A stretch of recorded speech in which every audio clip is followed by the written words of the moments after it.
Alors c'est vrai que quand on est amoureuse, on a envie de faire plaisir à l'autre. On a envie de contribuer à son bien-être et surtout à ce qui lui fait plaisir aussi dans sa sexualité. Et donc on pourrait être amené à avoir des comportements qui nous chiffonnent un peu. On se demande si véritablement nous aussi on aime ça ou est-ce qu'on se respecte quand on vit tel ou tel comportement ou telle pratique sexuelle. Il me semble que il va y avoir un critère important et c'est peut-être la même chose que dans le devoir conjugal, vous évoquiez le fait de se forcer. Plus je me force, plus j'abîme mon désir.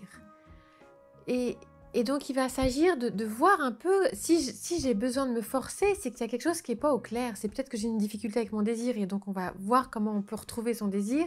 S'il y a une pratique sexuelle qui ne me convient pas, je pense que c'est important de sentir si effectivement, est-ce que, ok, je fais ça par amour de l'autre, mais est-ce que moi, quand je vis ça, je suis en amour avec moi-même? Est-ce que je fais ça aussi par amour de moi? Parce que si c'est pas le cas, si je me respecte pas, eh bien, au final, ça va pas servir mon couple. Et quand je fais ça par amour, au final, ça va pas du tout aider à l'amour. C'est-à-dire que ce qui va naître en moi quand je me force, c'est de la colère, éventuellement de la rancune, de l'amertume.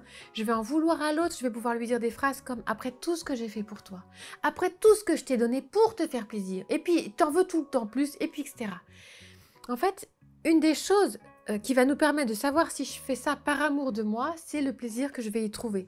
Si je vis une pratique sexuelle pour faire plaisir à l'autre, eh bien, c'est à condition que je puisse un minimum savourer ça. Un minimum être contente de vivre cette pratique-là.